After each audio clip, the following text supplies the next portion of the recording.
The first question is by Frost the Duchy, and she wants to know, what is your next collab video song going to be? Well, I'm glad you asked. The next collab video song is going to be Zombie by Family Force 5. Of course, it's going to be zombie themed, hence Zombie Rood here. As always, you just send me a dance clip of you dancing to the song. Please have it be at least 1 minute long. And you can post it on YouTube or send it to my email, which will be in the description. The only difference with this one is that it is zombie themed, so I'm going to require you that you zombify your fursuit in some sort of way. It doesn't have to be very complicated. You can just wear like a ripped up shirt, maybe put some fake blood on it if you want to. You know, just zombie clothes. You don't have to do anything to your actual fursuit if you don't want to. Like some other things that I did, like I have Rood a missing eye. I gave her a green slimy tongue. I gave her a different colored eye, some scars. You can also use like some of this gauze stuff. And I'm going to use this as a wrap on my leg as like my zombie bite wound. Put like fake stitches. One great example was by Fursuiter Blazer. I will put a link in the description to their video, which is a really good example. So you can watch that one and get another idea of maybe what to do for your video. And the last thing is that the deadline for this is going to be October 21st, which just so happens to be my birthday. But I'm going to try to have the video up by Halloween. So please have your videos in by the 21st so I have time to get it up by Halloween. It'll be a lot of fun. I hope you can join. Alright, now back to the Q&A. Frost the Duchy also wants to know, do you want to be in my collab? The song is I Can Make Your Hands Clap. I'm really sorry, I know you asked this maybe 2 or 3 weeks ago now because I took forever in making this video. I would have loved to join, but I've just been really busy, so I apologize for that. They also want to know, can we be furry friends? Absolutely. I love you, and you're awesome, and you deserve hugs. Flickster the Flox wants to know, how many suits have you made, and which is your favorite? I have made 3 heads. One was just a base, which was the puppy fursuit head base, this one. And I've made 2 complete heads, which is Rood, and my latest one was Virus, and he was a lot of fun to make. It's really hard to choose between those 2. Rood and Virus were both a lot of fun, especially Virus. He was a pretty complicated character to make, but it was a lot of fun and I really enjoyed making him. And of course I just love Rood, so both of those are my favorite. Matthew Turner wants to know, what type of bike do you have? Is it a mountain bike or a race bike? I have a mountain bike, which is a purple one, and I also have a road bike, which is a black one. I don't remember exactly what type it is, but I like riding both of them. They're a lot of fun, but most recently I've been using my mountain bike to go on trail rides, and yeah, that's a lot of fun. So I've been using that one the most recently, but I have both. Bullet Wolf wants to know, how did you become a furry? I have more videos on my channel that will describe this in more detail. I made a series of a few videos talking about all that. But basically, I discovered the furry fandom online, and I really love the fursuits, and I just decided to make my own, and started to explore the fandom, and here I am. Lynxlock wants to know, do you have any tips for making a fursuit? I think it's very important to be able to visualize what you want your fursuit to look like. So after you decide whether you want it to be realistic or toony or chibi or, you know, whatever, make drawings of what you actually want it to look like. So when you're sculpting and making it, that you have a really good reference so you can make it look like how you want it to be. And this is an example. This is a reference that I used while making Rood. Of course it doesn't look exactly like it, but it was still a reference, especially for the facial expression, is kind of what I was going for. So it's very helpful to have a good reference. It's also very important to have good quality materials, especially the fur, You do not want to go cheap on that and get really cheap fur. It's gonna shed a lot and just not last very long. I don't think that you should do that. You should invest in good quality fur because you want it to last. You know, you spend all this time making something and then it just ends up falling apart or getting bald spots. It's extremely frustrating and I don't recommend it. So, good quality fur for sure. Another thing is that if you're not happy with something about your fursuit head while you're making it, don't just say good enough. I encourage you to try to do the very best that you can. So if you see something that you don't like, don't be afraid to go ahead and try to fix it or change it, because if you don't, then once you're finished with the head, you don't want to be regretting like, oh man, it would have looked better if I would have done this and stuff like that. So take your time, really make sure that you love what you see while you're making it, and make any necessary adjustments or corrections as you go along. Mystic Raid Knight wants to know if you could collab with another fursuit maker, who and why? I would collab with Clockwork Creature because they make insanely awesome quality, realistic fursuits. And it would be really awesome to work with them because I really want to make a realistic fursuit. I think it'd be a lot of fun. And to be able to collab with them on that, it would just be insanely awesome to be able to mix that, you know, realism and some fantasy elements, and maybe I could bring in even a semi-realistic element into it. I think would be a really cool looking fursuit. Fursuit the Raid Wing wants to know, when's your birthday and what's your favorite character? I already answered the first question in the beginning of the video. My birthday is October 21st. And my favorite character would probably be Rood. She is still fairly new. I created her when I joined the fandom.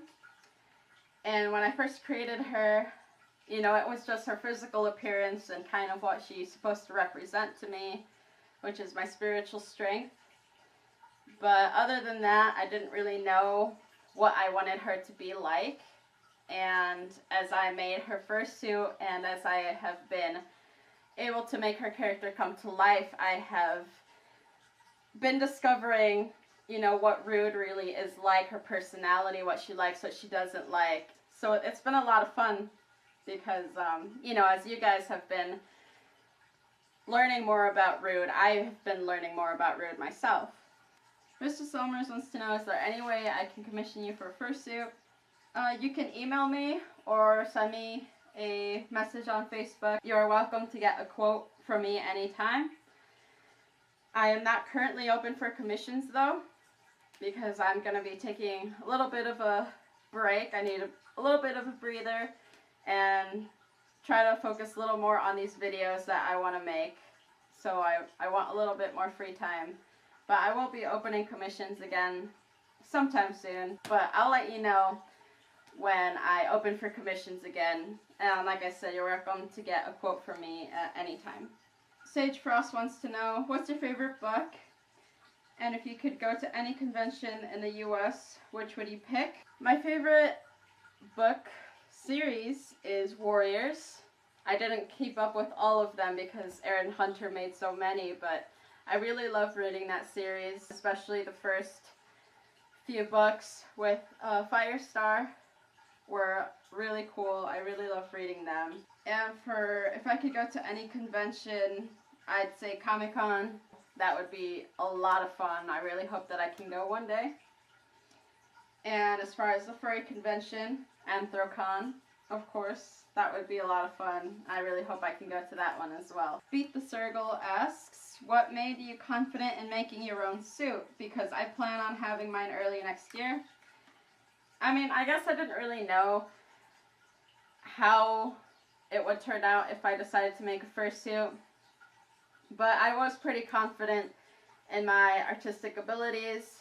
I have been drawing and painting for a long time, and in the few instances that I have done some more 3D art, like some clay sculptures and stuff, it's turned out pretty cool.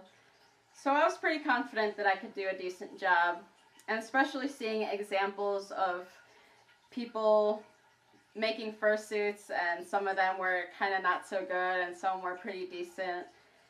I was pretty convinced that I could do a decent job. You know, Rood was my first one and it ended up turning out pretty awesome. You know, just take your time.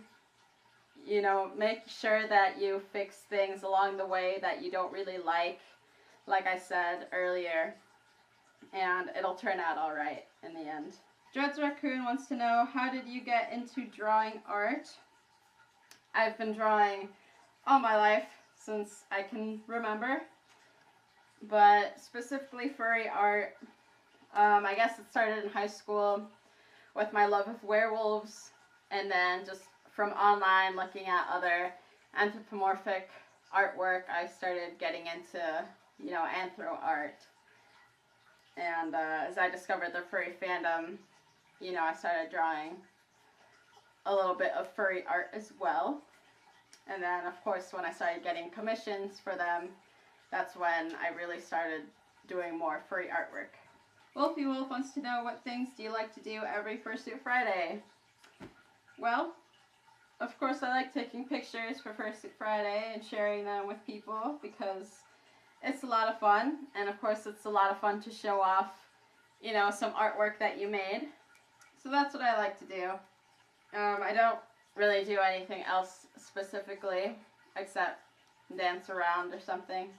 Ori asks, any tips on getting started with anthro or expanding on your skill with anthro? The proportions are a huge part of it, and a really good way to have better proportions and anatomy is to have a human reference.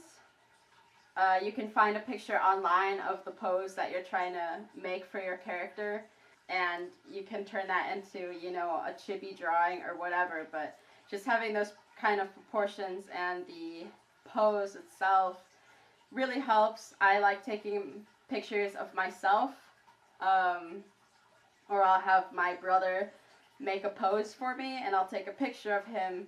And an example of that is this drawing right here. I had my brother make that same exact pose and I took a picture of him, and that really helped me with the pose, that helped me with the proportions. So that's one thing that I would suggest, just more human referencing helps a lot with anthro. And actually the first drawing that I made of an anthro wolf, it was in high school. I was sitting in class and I was trying to draw the person next to me. I drew their desk and I drew the person, but I just could not draw. I can't draw people very well, and I got lazy. So instead of actually drawing their face, I just drew a wolf head because I love drawing wolves and it was just easier. So I drew them a wolf head, and I'm like, well, it needs a tail too. So I drew a tail, and bam, anthro art. You know, it's basically just a human with an animal head and a tail. Like, it's not complicated. But yeah, human referencing is a good way to start. Monokuma wants to know, what was your first art style you used to make anthropomorphic characters or your other arts? Like I said, this was my first anthropomorphic drawing. It's semi-realistic, and I've always been a fan of semi-realistic artwork. It is absolutely my favorite art style, and you know, I do a range of things, but semi is definitely my favorite. Alright, Zachary Lowe has a few questions. Favorite color is blue. How long have you been drawing? Since as long as I can remember. And like I said, furry artwork I started in high school. Favorite hobby besides drawing / art? I would say running. I am a long distance runner. I started running cross country in 7th grade, and I continued, you know, through middle school, through high school, and all through college as well. So I've just been running long distance for years, and I've run so many races, more than I can even count. And it's just a lot of fun. I love the competition. I love racing especially. And it's just an awesome, awesome thing to do. Favorite Christian apologist? I don't really know off the top of my head. I mean, I haven't really looked that much into Christian apologetics. You know, it's something that I have looked into a little bit, but not, you know, extensively, and not enough to really have a favorite per se. So, yeah, I'm not quite sure. Yeah, I don't know. Career goals / life aspirations. I am studying to become a veterinarian. Just graduated with a bachelor's degree in biology, minor chemistry, now vet school. So I'm on the way. And any questions for me? Questions for you? Let's see. I want to know your favorite color. I also want to know how long you have been drawing. Yeah, just answer all of those questions that you asked me. I'm actually curious to know what you have to say about those. Jordan is Furry, wants to know, have you been planning on going to a furry convention in Massachusetts, Boston, called Anthro New England? I will be going to the dance competition in 2018. My fursuit name will be Cherry Blossom. That's really awesome. That's super exciting. I love the way you dance, and I'm really happy that you're going to be in a dance competition at a convention. That's awesome. I'm going to try to see if I can go, but I make no promises. I've only been to one furry convention currently because of time restraints and money restraints. So hopefully if I have the time and the money, I would definitely love to go and see you and cheer you on. But even if I'm not there, I'll be cheering you on. So at least know that. Callie Sutton says, hey Rood, I have more than one question. Do you think for the next dance collab or solo dance, you could do Bye Bye or It's Gonna Be Me by NSYNC? I actually really love NSYNC, and I think that would be a lot of fun. I'm not sure about a dance collab, maybe, but for a solo dance, I think, yeah, that would be a lot of fun. Number 2, my grandpa is supportive of the fandom. What videos should I show him? You should show him some convention videos. There are a lot of good ones that you can show him. You know, you can talk about the conventions, how, you know, we come together and raise money for charity, and he can see, you know, how fun it is, and, you know, all the different suits and stuff. Maybe talk about the artistic aspect of fursuiting, you know, with creating a character, making a fursuit, and also acting out the fursuit. Maybe you can also show him some of my dance collab videos. A good one maybe like the Timber one, and just show how we can express our characters in all these different ways, and yeah, just show him how fun it is and how we come together as a community. And that's all the time we have for today. I really hope you enjoyed the video. I hope you learned a little bit more about me, and I really hope that you can enjoy my next fursuit dance collab video, which again, it's going to be to the song Zombie by Family Force 5, and I really hope you can join. See you in the next video.